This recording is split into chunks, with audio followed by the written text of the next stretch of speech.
Hey, welcome to the Upload Iceberg. If the upload is the content you see above the water as the viewer, I'll cover the journey and data behind growing a YouTube channel that you can't see in the murky depths below the surface. I'm Dan and this is episode 15, recorded after hitting 3,900 subscribers on June 21st, 2024.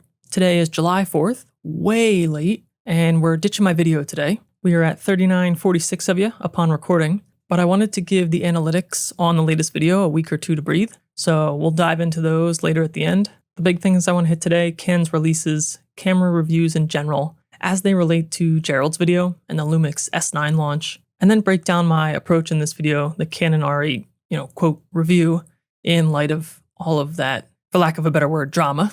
It's a weird one, but there's a lot I like about it, so we can evaluate what the successes were there and maybe where I missed. All right, first up, and holy moly, we finally have a new 35 prime, Canon's RF 35 f1.4 L VCM. And I'm sure a lot of people still want to see that dual release of the 35 f1.2s, kind of with that long rumored DS version, just like the 85 millimeters are, positioned in the lineup. But this is a great start, so if I'm going to be hard on Canon when they're not releasing stuff, I definitely want to give a small round of applause when they're putting out stuff that they should have had out already. We've got Nano USM, which we all kind of know and recognize. The voice coil motor, I'm starting to get lost on that. I'm not exactly sure what that does, but this is going to be definitely geared for your video shooters mainly, which, I don't know, it's exciting and it's not at the same time. Obviously, I haven't used this at Lens Rentals. It's not available until the 25th of this month. And it's not something that I'm interested in buying, at least anytime soon. If you've been here on this channel for a long time, you know that I'm currently using a 28mm prime instead of the 35. 28 is still kind of my, quote, poor man's compromise for that RF 15 to 35. I'm just kind of picking the closer end to what I like there, knowing that I have the 24mm f4 option as well on my zoom. I do like this 35 a little bit better for talking head, but after using the 35 1.8, probably not something I'm going to make dedicated spot for in my bag. But regardless of all that, regardless of my use case, I do like the form factor here. I like the price. Well, I don't really like the price. I was kind of hoping for this type of a lens to start at $10.99, $12.99, but the cost of goods are going up, baby, going way up. So I'm sure Canon wants to price this in a way that they don't have to raise it over time. They're taking into consideration that they're selling this to a video-focused audience with video-focused features. They can upcharge for this, and everybody still here on the Canon system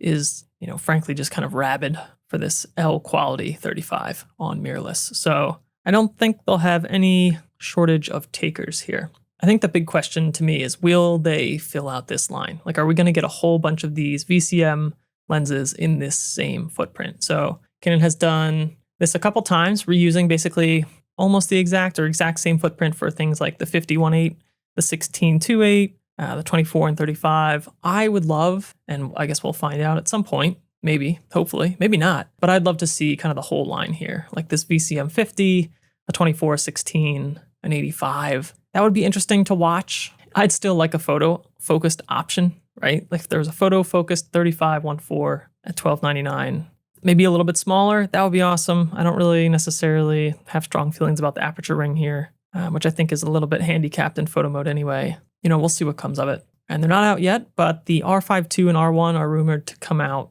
at an event on July 17th. So maybe we get some surprise lenses that day as well. Maybe they fill out some of this lineup that I'm hoping they'll fill out. But we'll certainly see, and we'll certainly talk about those two cameras on the next pod, assuming that they come out in July. Now, the big topic today is camera reviews needing to change, or kind of the topic of Gerald's video here. So if you haven't seen it, go watch it. I think it's a good watch, kind of regardless of where you are in your photo journey or if you're on a YouTube journey yourself. The summary, and this is why I titled my R8 review something similar, just to kind of piggyback on this phenomenon and put my take out there into the world.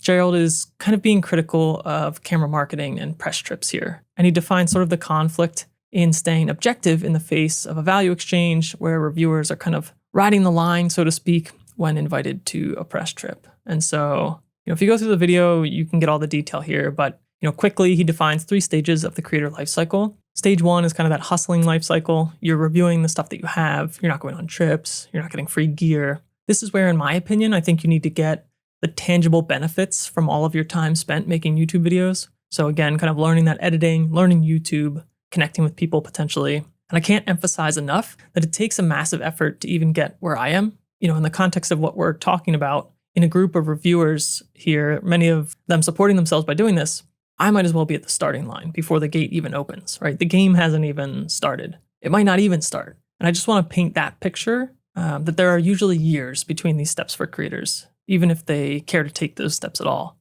So that's what he's defining as stage 1 here. Stage 2 is when you start to build an audience to the point where brands see you and invite you to things. You might get to borrow gear, you might get access in special ways, but he describes some of the traps that you might fall into at this stage. And I'm just starting to get the tiniest little taste of stage 2. I can talk about that in a few more minutes. Post stage 2, Gerald describes kind of getting over the excitement of that stage. The benefits of stage 2 you realize aren't as important or as valuable. He stresses making your money to pay for your own trips. I imagine that creators at this stage, like post stage 2, stage 3, creators still have this idea that everything could probably go away tomorrow. But in this moment, your business should or is relatively sustainable, and you can start to be picky. You can be really stringent on ethics, and hopefully you get to that point if you were kind of loose with them before, but you don't feel beholden to brands or projects to feed and house yourself. And so he goes on to describe his practice related to events. Somewhere around 459, he goes on to say that he doesn't make videos at press events and that he doesn't think you should either, or I don't think anyone should either. And he lays out his logic that they're rushed. They don't always cover all the cons of these products. And then the embargo hits for everybody. He dives in a little bit into this concept of preview versus review. I think review carries a lot of weight in this space. And, if you're familiar with Gerald's videos, obviously, he takes his reviews quite seriously to the point where, if you're seeing review, you're expecting the full review on his item, whereas he's pretty clear when it's just a preview. And a lot of reviewers are pretty good at this. But when he says that he doesn't make videos at press events and no one else should either, that's where I think he catches a little heat, because to some, it feels like a stage 3 creator, Gerald, quote, pulling the ladder up behind them. I tend not to get too critical of this. That's not really how I view it. I think it's a conversation that needs to be had. And when you take it in the full context of this video, I don't think that's his goal. You can, watch the whole thing and be the judge for yourself. But I think it's more of a combination of frustration and maybe some of that wisdom of getting to stage 3 coming out. And after having gone through the journey, as far as I can tell, is pretty transparent about the money and gear. As we get further, you can see there's a spike in retention here at most replayed. He gets into a little bit of a tirade against Lumix for the event snubs in this case, or in the past rather, specifically, and weighs in on all of his other brand experiences here. And then sort of at the end, he wraps up with advice for YouTubers, just kind of stating, as you're transitioning into phase 2, not to get worried about upsetting the brand and to try to operate your business, your channel without, having that hanging over your head all the time. Another interesting thing he talks about is the embargo experience itself, kind of how all those videos on a particular piece of gear drop all at the same time. And he talks about the value in being first and that he thinks it's severely overstated and that you should make better videos with unique angles. That's probably how you grew your channel in the first place prior to stage 2. And you should make videos on what you find interesting. And he says, we should all stop trying to be first. And I think probably people took a little bit of offense to that as well. But I've seen that. I think in my video about making reviews specifically, definitely if you're at stage 1, don't worry about this whatsoever. And there's a lot of reasons. Once you have a whole batch of videos come out, as a stage 1 creator, it's way easier to mine the comments for feedback and improve the video. Like you just have all of these people taking a shot at this video, and then you have a wealth of feedback to kind of pick through and shape your own. And so you can cover all the missing gaps. You can improve on things that they did. There's almost, in some ways, it's a detriment to be that early, assuming that you wouldn't make a follow-up video. So I think that's something interesting, something just to lean fully into. There was one time when I was first, if we go all the way back, and you might guess it if you're a longtime viewer, but I was pretty early to the 70-200 f4. It is responsible for some of the success of this video. So if we go into reach, impressions, click-through rate is the easiest place you can see this. Look, I've been wanting a 70-200 for a long time. I was pretty sure that this 70-200 f4 was coming out. I was ready for it, waiting for it, and was pretty certain it was the lens for me. Now, I rented the f2.8 just to kind of be sure about my decision. And then in that opportunity, really just shot with these a crazy ton in the week, wanted to make a video, and really thought this was just like a little bit of a hole in YouTube at the time, knowing that maybe not everyone would have hands on this lens, this f4 version at first, and then I can make a compelling comparison with my thoughts, which are, pretty heavily in favor of leaning toward the f4 when you need to carry it around a lot, like I was expecting to use it mostly for landscape and travel. It's also, if you don't have the $2,000+ to get the f2.8 version, just to kind of show off what you can do with the f4, if there were people at home thinking that f4 was going to stop them considerably. But this massive dip in click-through rate is when Frono's Photo put out his comparison video on these, and there wasn't a ton of competitor videos in the beginning here. So it's not that being first is never helpful. Sometimes it really is. I think it's still helpful to some people, clearly. It's my best video so far.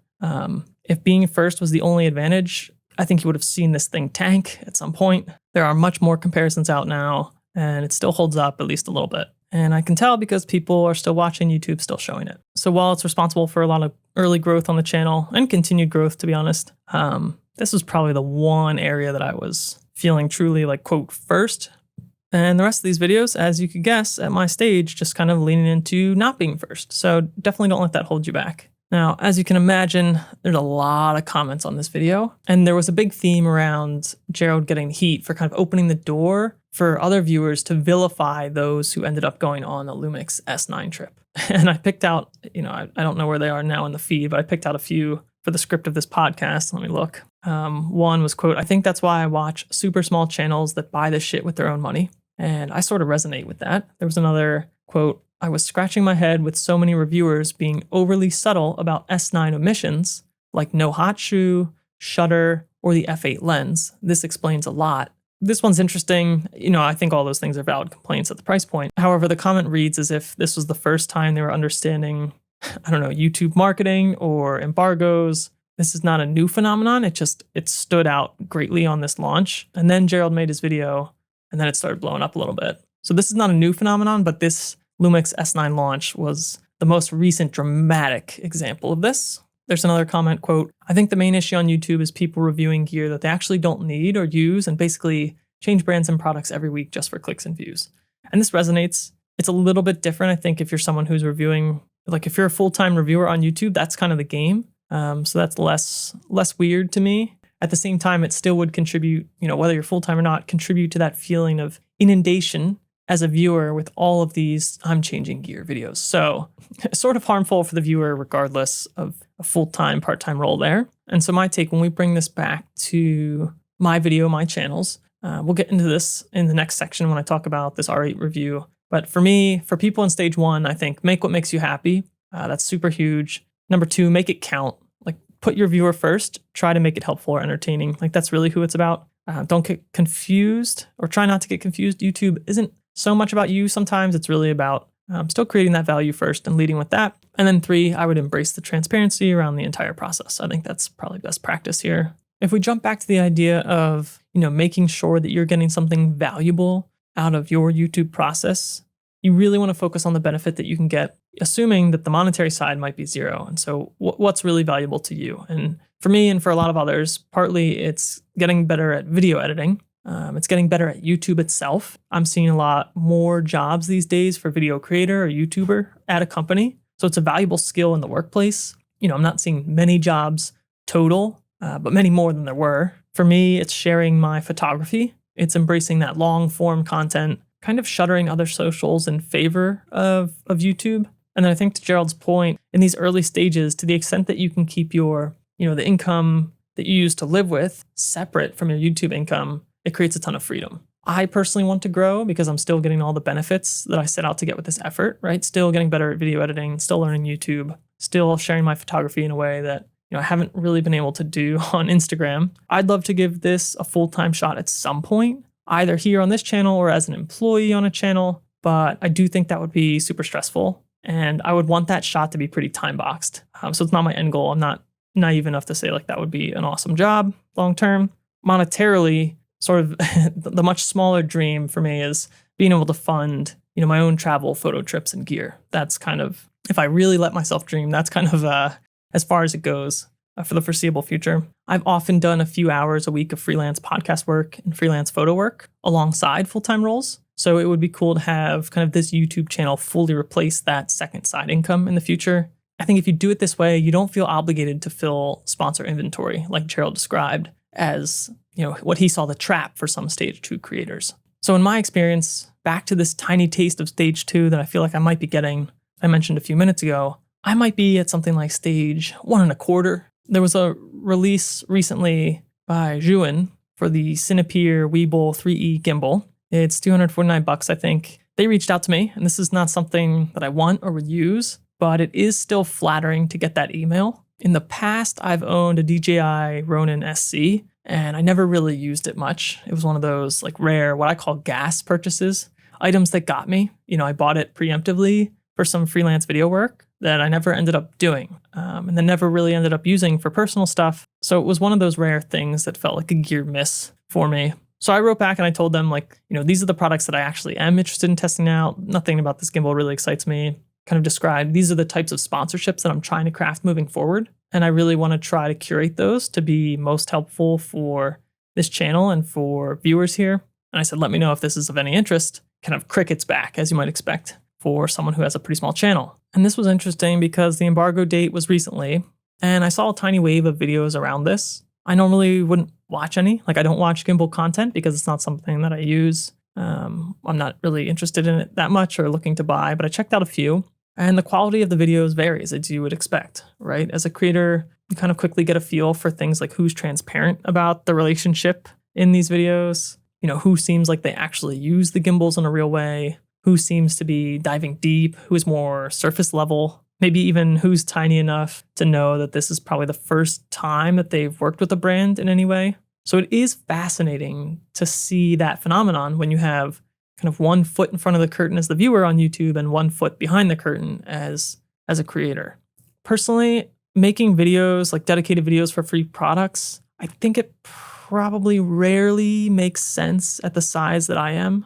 There are a few things that I would absolutely work with a brand to get for free for a dedicated video, but they're items that are pretty firmly on my wish list to begin with. Otherwise, using this same example, this is a gimbal. If I were looking at it as a monetary exchange only, this is a gimbal that I have to go through the hassle and kind of sell at the end. I have to make the video, if I want to be honest and transparent, and I do, make the video around how this isn't really fitting, but I was sent this item, here's the review, but I'm also, not that good at reviewing this because I don't use it. You have to go through all those awkward, it's just not a good video to make. That's why you usually see creators making things they're interested in only. But I'd have to go through the hassle and sell this at a discount. I have no one to sell this to. I don't have that big of a network. And so if you're looking at it purely from that value exchange, there's kind of no good amount of work that you could do to make this dedicated video to make it worth it. Maybe, you could justify making an unboxing reel or first impressions. And if you could do that really quickly and turn it around for something like YouTube Shorts or Instagram Reels,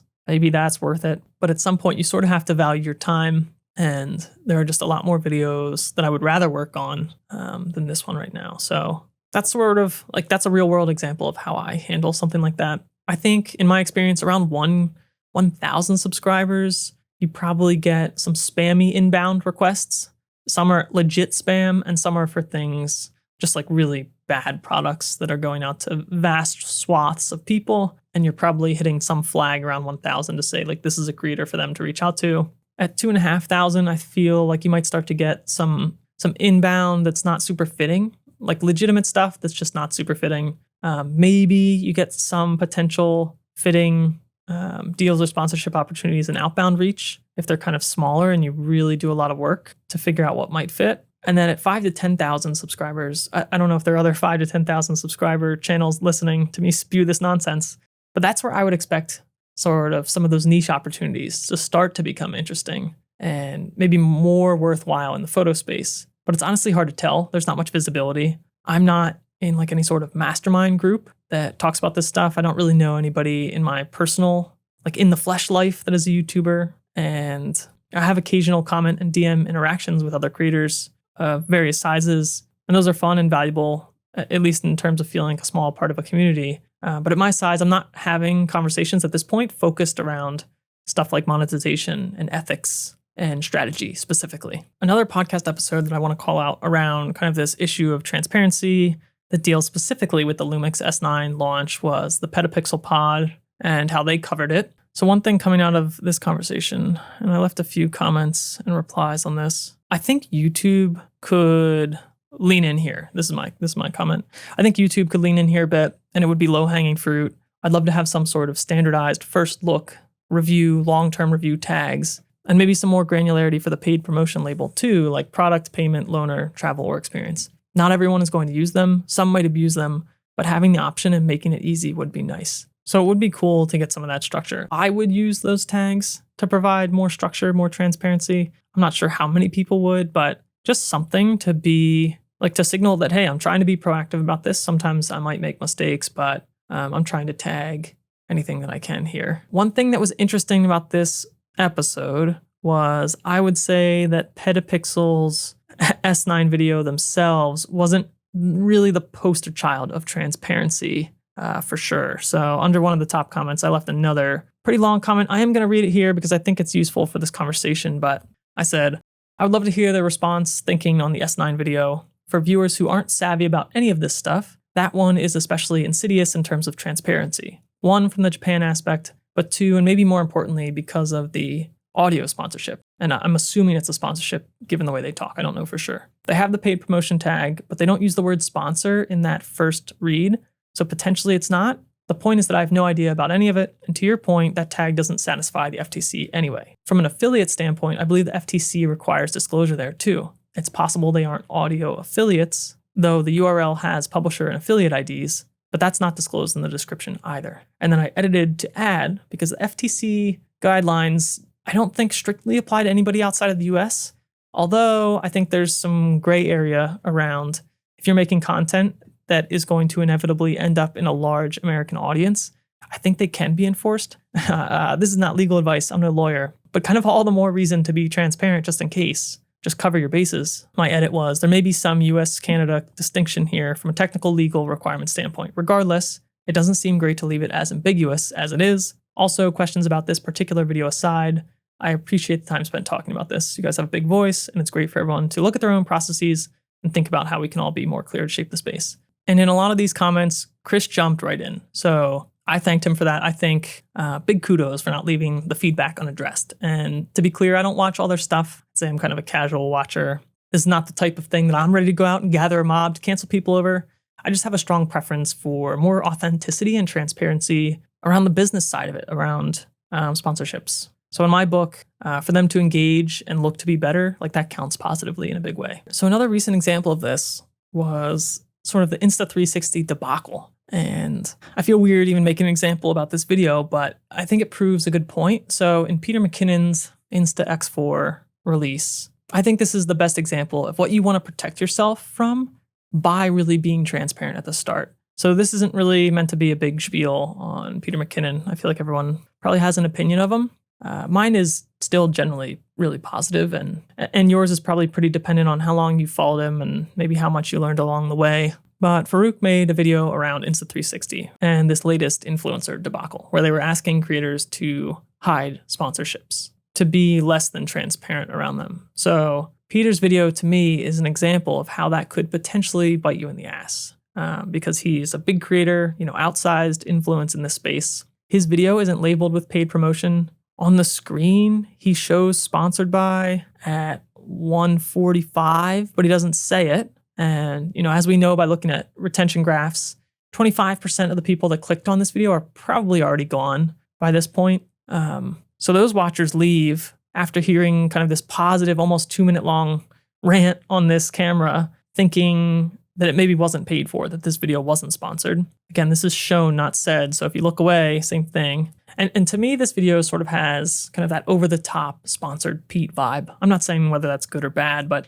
I think it is recognizable to me and many. Maybe not to you if you're new to him, right? Finally, around like 15:58, he does get to the point where he thanks them for sponsoring in an 18.5-minute long video. And so if you're someone who values the transparency, and I do, I just don't feel super great about that as a viewer, as a long-time Peter McKinnon fan, or at least watcher. Now, where this could bite a creator potentially is that this debacle with Insta360, asking people to kind of hide sponsorships, comes out a few days later, and all of a sudden, I, as the viewer, can't be super sure if Peter McKinnon was less than super transparent because of this debacle, or just because it was his decision to make the video like this as it came out. In reality, he's probably not working with the contacts at Insta360 that are working with the majority of creators. He's a huge account. He probably has a contact at the ready whenever he needs it. But the point is, as a casual viewer, it would be easy when seeing how he disclosed this to say, like, wow, Peter was a bit sneaky here. It's probably not the case, probably not the intention, but you wouldn't want to create that confusion or question with your audience. He has a recent video around the Artlist AI voiceover feature, which he does much, much better. Right at 13 seconds, showing and saying that Artlist is sponsoring this. And it's pretty clear for that first 13 seconds. And it's a whole dedicated video to the feature, right? So not a lot of ambiguity here, just in stark contrast to the X4 video, in my opinion. The video overall still has that sponsored vibe to me, but like I said, much better transparency. And people are hot here about the AI voiceovers in general and not supporting voiceover artists. Some are surprised about kind of the choice of this video to be doing a dedicated integration.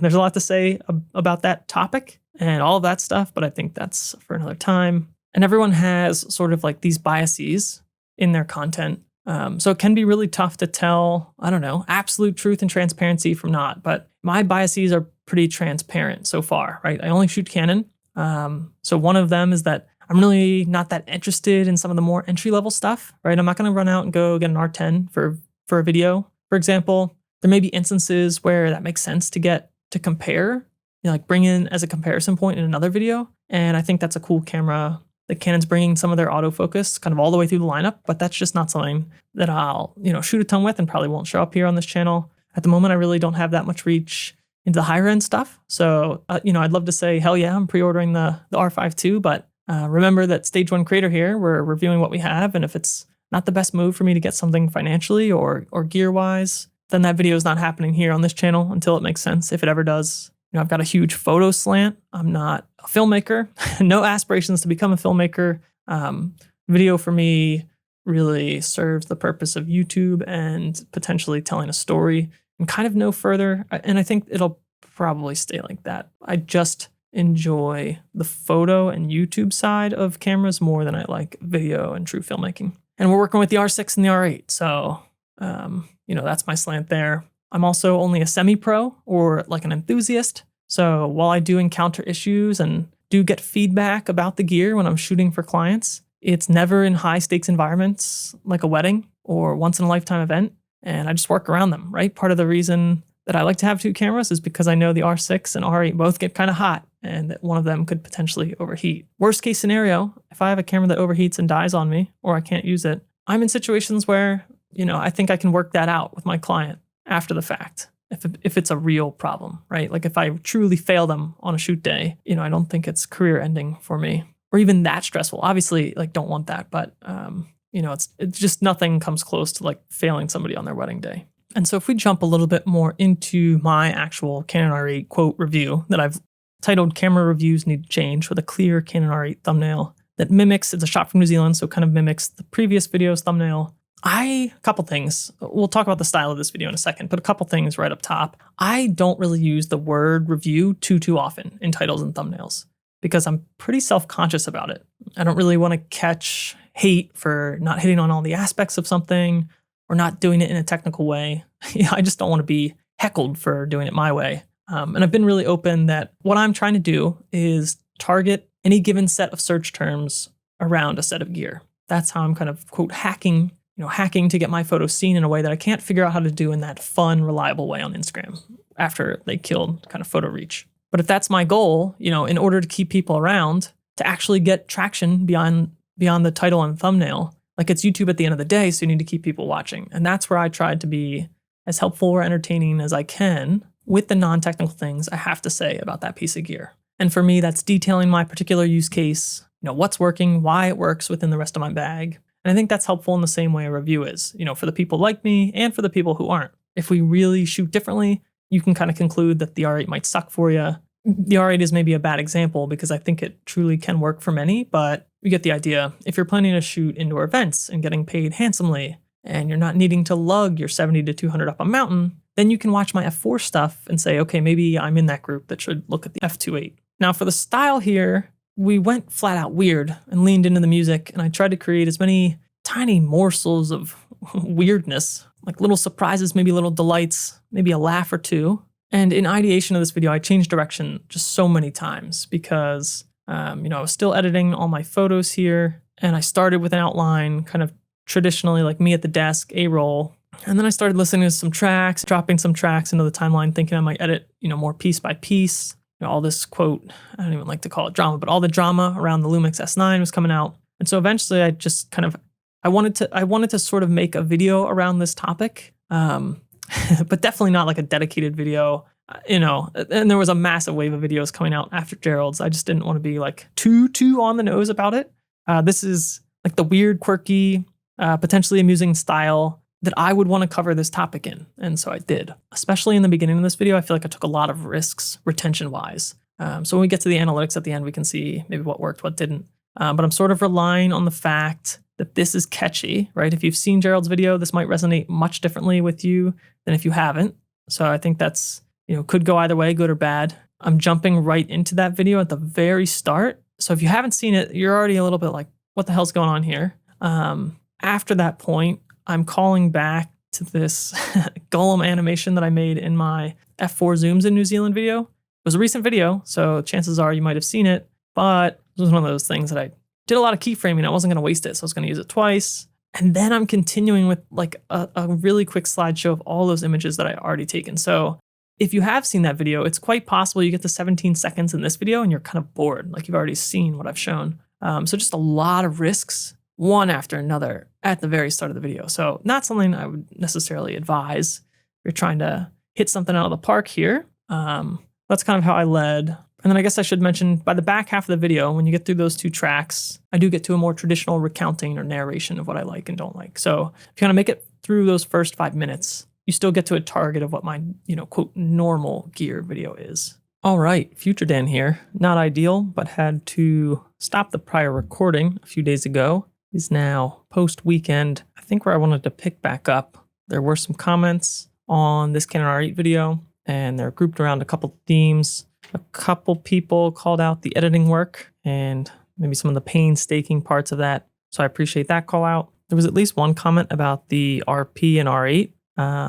For those of you who have been here a long time, I used to have the RP. I think I bought that in 2020 and used that for about 2 years. It was my primary camera. That was my jump into mirrorless. Then it became my secondary. There are lots of similarities between the RP and the R8. Obviously, the form factor overall is the biggest. I find when I use both of them that I do reach for that lens control ring, sometimes for ISO, because both bodies lack that third dial. Obviously, the R8 has a lot more capable video features, particularly in 4K. That was an area where the RP really struggled. I'm not sure in 2024 if I would pick up the RP new, but if you can find a refurbished RP, or I'm sure they go for much cheaper used, picking this up used or refurbished, even Lens Rentals has a few of these to buy. So you can get these for a much better price. If you were doing things like landscape, not doing a lot of motion tracking, still a great photo camera here. A good way to kind of, limp into that mirrorless full frame sensor,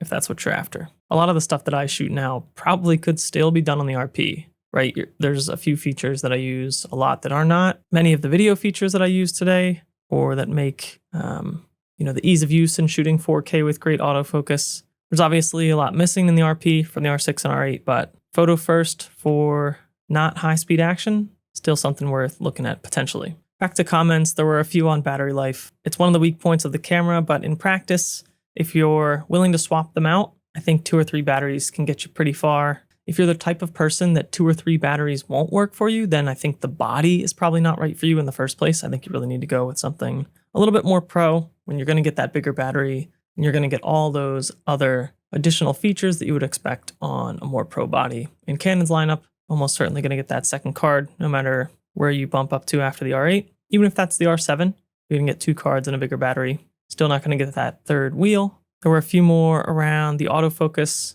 It's really great. I like it a little bit better than my R6 because it's newer. Same system on the R6 too. I find in practice, I'm rarely reaching for the R8 because of that over the R6. Like the R6 autofocus is so good and still so relatively recent and sticky that I'm never finding myself, while I have these two bodies over the last year, I've never found myself really reaching for the R8 over the R6 for that particular feature in any given shoot day, if that makes sense. I think that's a testament to the R6 and how good that system still works, given how, quote, old it is at this point. But yeah, all that to say, the R8 autofocus system is great. I think there are one or two comments asking about the EVF difference. I just don't spend a lot of time in the EVF unless I'm shooting something like the 100 to 400 for birds or action on the 70 to 200 perhaps. I'm mostly using the screen, so if you're really into that EVF experience and having that be really nice, you might need to shop around a little if that's kind of the biggest deal breaker. And then obviously I kind of destroyed the Canon R8 box. I was a big box keeper. I still have a few boxes left, I think, that I'll have to dig out of storage. I kept them primarily in case I was going to sell to a private party, but the more and more I exchange things, and I haven't done a lot of that recently, the more and more I exchange things, I have used MPB. Just to streamline the experience, I don't really want to deal with the hassle of finding somebody. My network, this channel, and my Instagram following, too tiny really to use that network reliably as a way to offload gear relatively quickly. And at this point, I just don't care for kind of any risk. I was burned pretty badly, thankfully on a small item on a site Swappa that I used to use for GoPros and some lenses. So I'll never use them again, but when selling more expensive, like if I were to sell some of the more expensive things I have, I'm just not willing to take the risk with an unknown buyer. We're obviously going to make less money when selling through someone like MPB, but pretty reliable in terms of shipping and payment in my experience so far, at least. And then there was one really good piece of feedback comment around the speed of the captions and clips.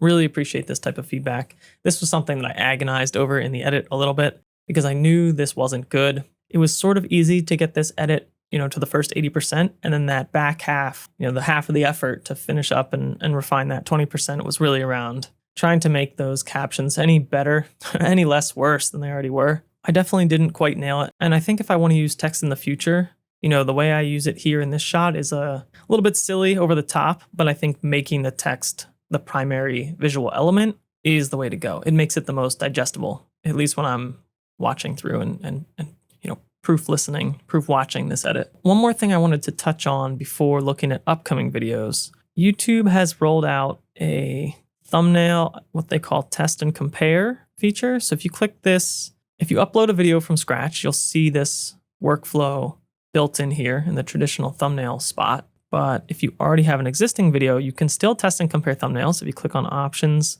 under your current thumbnail icon, you can auto generate, which I think is going to pull that still from your video. If you click test and compare, you get this little mini studio to upload 3 images, and then it's going to run those different thumbnails with the same title. So you can't change everything for a period of time. YouTube will then look at the winning thumbnail based on watch time, assuming they have enough data, and then you can go in and manually select which thumbnail to run long-term on a video. So I just switched briefly over to my hockey channel. We're not going to get too deep in the weeds here, but I have, this is, if we go quickly to the dashboard, much smaller channel and videos about a whole bunch of different topics separate from my camera channel. But if we look at one of these thumbnail tests, we can see I have 2 videos where I'm testing thumbnails. In this YouTube Studio view, they will show you kind of the split here. So if we click in just to see, and the reason I'm running these on the hockey channel is because these are just much lower stakes. I care to grow this channel slowly, but I really don't prioritize this channel as compared to my photo channel. I have done some recent sponsorship around these Sparks videos. So in some sense, the channels as they, quote, compete, I'm a little bit further ahead in some areas than others. And this is just one area where I had some expertise in the space and was able to work with a great company on some of these videos, Conway & Banks. If we come into the thumbnail, this video isn't performing exceptionally well, but it's also not a video that would get a lot of traffic to begin with, right? It's a hockey bag, already sort of niche, and it's a very specific search term if you are actively searching for this bag. The goal here was to create a dedicated video as part of this sponsorship block and have a separate piece of content where people could come and learn all about the bags. So in the other videos, I could run a small, quote ad read, sort of well integrated. And then for people that were interested, there's another piece of content to really find out if this bag is for you. Kind of going back to the affiliate strategy that I talk about on my camera channel, right? I don't want to be extremely pushy. I want to find people looking for products as they look for products in their buying life cycle. If my experience helps push them over the edge or rule something out, that's exactly what I want to do. It's no good to have anybody pick up something that they don't want or need, but if they're in the market and your video actually helps them decide, then it's a great way to get some commission. So on these thumbnails, we can open up the Test and Compare Studio. You can see these option items change based on what we just last saw if we haven't run a test. So we can view the test report here. And not surprisingly, we don't have enough data here to showcase what's going on. But this is going to run, I think, for 14 days. Yeah, 2 weeks. And you can stop and set a thumbnail at any time. Ideally, you have enough data that you get a watch time share percentage. I have seen this on another channel. So this does work. You just need enough traffic. I'm not sure exactly how much. But you can see here, I'm not doing anything drastic. This thumbnail, not great. There's a little too much text. It's hard to read at a glance when this is on a phone. These bags also don't stand out a great deal from the background. So I went in, bumped up text, repositioned elements a little bit, and then I outlined each bag, just sort of like a 15, 30-minute Photoshop effort to clean this thumbnail up and see if that has any noticeable impact on click-through rate or watch time. I'm not sure exactly all the data that you'll get here at the end of a test. You might just get the watch time share.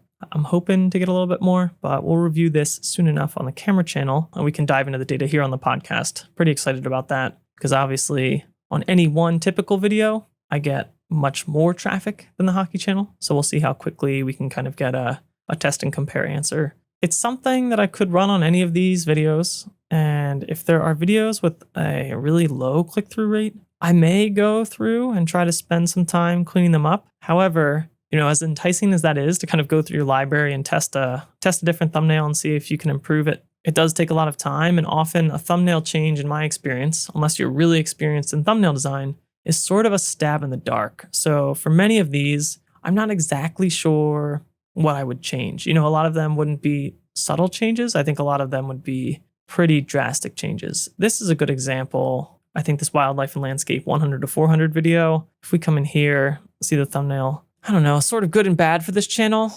The reason I picked this is just there's a lot going on in this thumbnail. Like, I know the picture has trees, midground and background mountains, but otherwise it's kind of hard to tell. And this probably doesn't look great on mobile. And so it's almost like, can you keep this text separated a little bit more than it already is? Can you still show this lens prominently? And can you kind of focus on this bald eagle shot and make it a little bit more easy to, I don't know, just see what's going on in the background or make the background count? I would say I can tell this scene is outdoors. I just don't think the background in this thumbnail contributes super well to the meaning of the video, we'll say. All right, so stay tuned for that. I have my typical upcoming video section. Not sure what I'm gonna do. Sometimes, if it ever looks like I know what I'm doing on this channel, this is a gentle reminder that I have no idea what I'm doing. The next podcast will almost certainly talk a little bit about the R1 and R5 too. They're expected in July. I think the rumored announcement date is July 17th. So just over a week away. Whenever we hit the next podcast episode, we'll dive into that. I went away for the weekend briefly. Originally, that was supposed to be a week trip, then it got cut down. I was really hoping to rent and take the 100 to 500 on that trip, kind of compare directly while I have two bodies right to the 100 to 400. Going to try to, catch some birds, catch some bigger birds, maybe do a little landscape with both and kind of do the head-to-head comparison. But I didn't want to do that for a weekend, especially for a weekend trip where I wasn't like fully dedicating those 2-3 days to taking photos. I run into trouble sometimes. I think if I'm on a short trip with friends or family, I often think I can get a lot of shooting in. But more and more, I'm finding it really difficult to, just get immersed enough in taking photos to take good photos or make enough time on a trip unless I'm, just about solo. So didn't do that. I was hoping to get some astro in. It was new moon, I think July 5th. Went out, took some things that are sort of out of focus on a really hazy night to begin with. So super big bust on that as compared to the dark skies that I just had in New Zealand for some Milky Way shooting. I started to film a few small bits for that video, but really, not sure if I took a single good picture across those 2 days. that would even make it to the point of sharing on Instagram, let alone build a video around. So maybe there is something in creating a video and just expressing that loss. Like sometimes you go out and you come back with absolutely nothing. I think what I'll do is see if I can salvage any of those clips into the start of a Lightroom tutorial. Maybe we can do a Milky Way edit from New Zealand or a Milky Way edit from that same state park when I was there last year. So I think that's what I'll try to do next, but we'll see. Now, finally, to the analytics section of today. The 28-day milestone period was originally, when I started shooting this podcast episode, was from June 6th through July 3rd. We're now going to look at June 11th through July 8th. So some of the figures that I had jotted down might be a little bit old. The thumbnail, not sure what we'll do here on today's thumbnail. I kind of like this format. I think this is a screen grab from something. I might just keep using this. I do kind of want in these thumbnails the microphone in the picture. Typically, not filming today, but typically we'll be sitting at the desk. To see a longer timestamp and a microphone, I think that kind of quickly signals that this is a podcast. I also think I'm going to start to put maybe the microphone emoji at the start of the podcast episodes. Just anything quickly to help set the expectation that these are podcasts. As it's a little bit messy, I think, when you hit my channel page to see, what's a video and what's a podcast, and I want those thumbnails to look pretty different. So I might keep doing this type of style. Regardless, I think maybe we'll do something like throw Gerald's video thumbnail in here, and maybe, I don't know, something super clicky like the RF 35mm, even though we haven't talked that much about it today. Maybe we'll keep the Canon R8 in there, something like that. Now, this video, 2 out of 10, 1,400 views, 5.0 click-through rate, and a 309 watch time. If we go into analytics, we can look at this a little bit closer before getting to the benchmark channel analytics. I'm getting not a lot. The majority of views are coming from channel pages, which is interesting. That's not something I see a ton of on this channel. You can see this one got to a super hot start. So there's a couple things going on here. When I make a video strictly targeted for search, I usually see just a slower, steadier ramp of views over time. So if we go to this R7, you kind of see this almost linear. You can see this is a lot of search traffic generally as compared to the other traffic sources. Might as well be linear. It's still kind of following that initial spike when it gets shown to your subscribers. You guys, probably, if you're listening. But there's nothing crazy here from a thumbnail perspective or title perspective that's going to, in my opinion, make this initially jump out strongly into browse or suggested. So this is typical of a lot of my videos that target a lens or camera search term. This Canon R8 video, has a pretty steep jump. It's on the high end of my typical curve. And then YouTube starts to test it with another batch of people that is even steeper and a pretty big jump in the first day. Hitting 1,000 views in the first day is not really something that I see on this channel too often.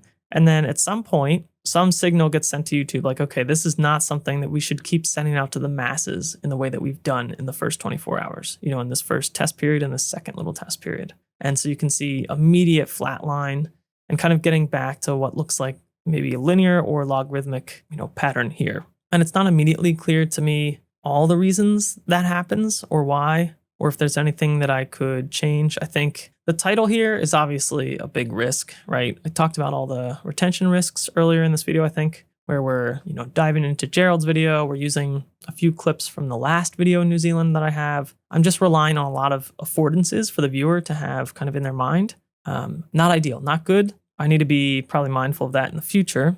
And from an engagement standpoint, the first, like we've talked about, this is a weird first 5 minutes of the video, and the engagement graph shows this. To hit as low as 26, less than halfway in, not ideal, right? You'd hope to be higher than this. Funny enough, after kind of getting into that more traditional review, get a little bit of those people back. So that's just something I have to keep in mind. Maybe I can only get away with that style of video in the first half for a minute or two to start until I'm better at making that engaging and helpful. And maybe that's just not a good fit for the existing audience. So if we look at subscribers versus non-subscribers, as I'll typically see on this channel, are just going to give you a lot more leeway. I think we've talked about that before in a previous episode. New and returning videos, a little bit more nuanced because returning videos doesn't necessarily mean subscribers. But same thing, typically, you'll see. And if we compare this to other videos, like at some point, this does get to be higher than average for videos of this length. It's not terrible, right? But it's not great.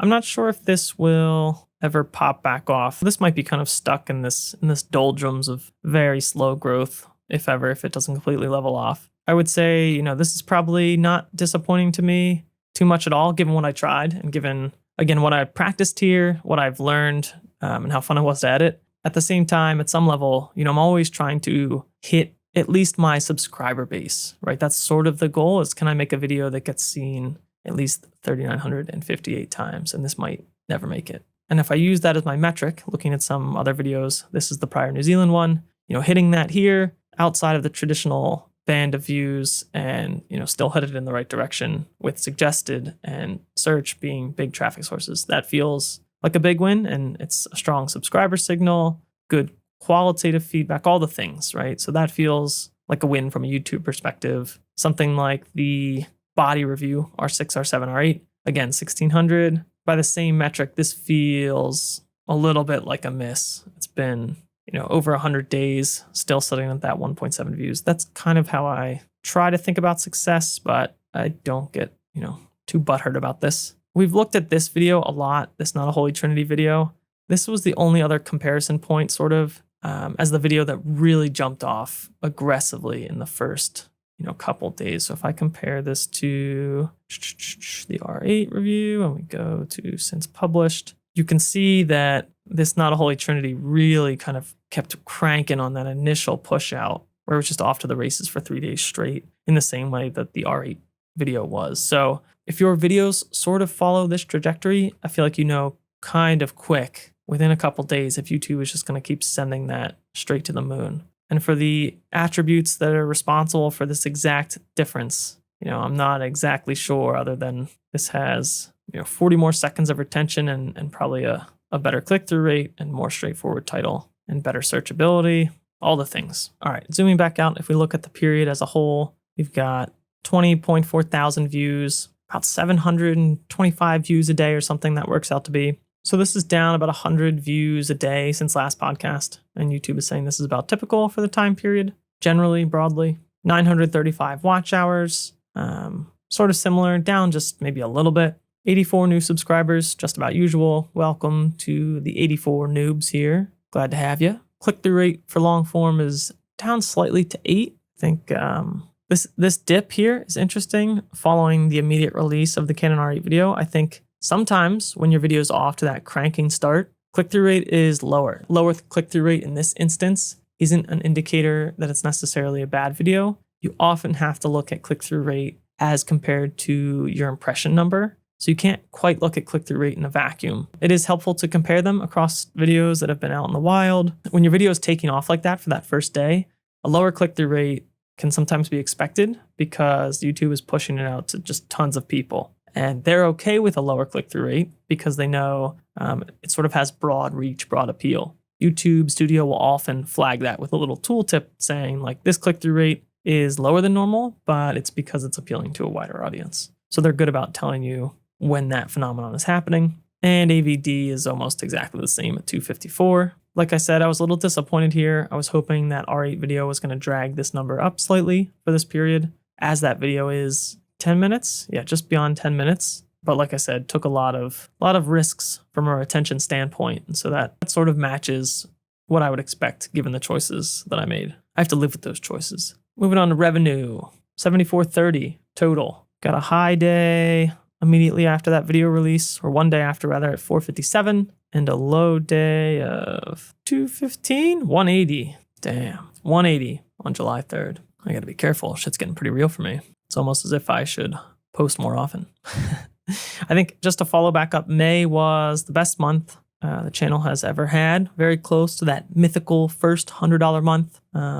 AdSense will pay a check when you hit a $100 threshold. So I still kind of get that, you know, more or less 150-ish every 2 months on average. Again, to reiterate, if you are posting YouTube videos, hoping for your channel to pop off, this is all great gravy. But for example, on this channel, I'm paying for Adobe Creative Cloud, Artlist, Riverside, and Transistor. So as is, you know, I'm actually still probably putting in a little bit past AdSense to keep everything moving without, you know, putting a lot of money in monthly for those tools. You could certainly argue you could cut those tools out. I have a few other small, tiny revenue streams, so you could probably argue, and I could look. I probably do break even or make still a tiny little bit, but mostly just a little reminder that if you're on the cusp of being monetized, we're starting to see some AdSense come in. This might look like I'm far ahead, but really this sort of goes directly into tools that make producing videos more enjoyable and more sustainable. So still more or less at a big goose egg on this channel from a monetization standpoint generally. And I think that's all I've got for today. If you are new to the pod, keep your eye out. We're still doing a new episode here every 100 subs until 5,000. I'll try not to slack so much on the release of the next one. So I'll see you in episode 16 for the big and special 4K episode. Just kidding, we don't celebrate 4,000 around here. Ordinary episode next time. The best way to support this show at the moment is to use the affiliate links below if you're interested in checking out something at Lens Rentals, Moment, or starting Artlist. Or if you are a video creator yourself, using Recut can save you a lot of time in manual cutting that you might otherwise do in your editor. Right now, I've fully moved over to Artlist for music and sound. So there will have been new intro and outro music on this podcast, but there's nothing wrong with Epidemic. I think it's a good option, particularly if you only need something like music and sound. But I'm using a few other features from Artlist and decided to consolidate. And I'd like to make this show more valuable for you. So if you have questions, make sure to leave them, as I like to pull podcast and video comments into future episodes, sort of like I did briefly today for the Canon R8 review. Later.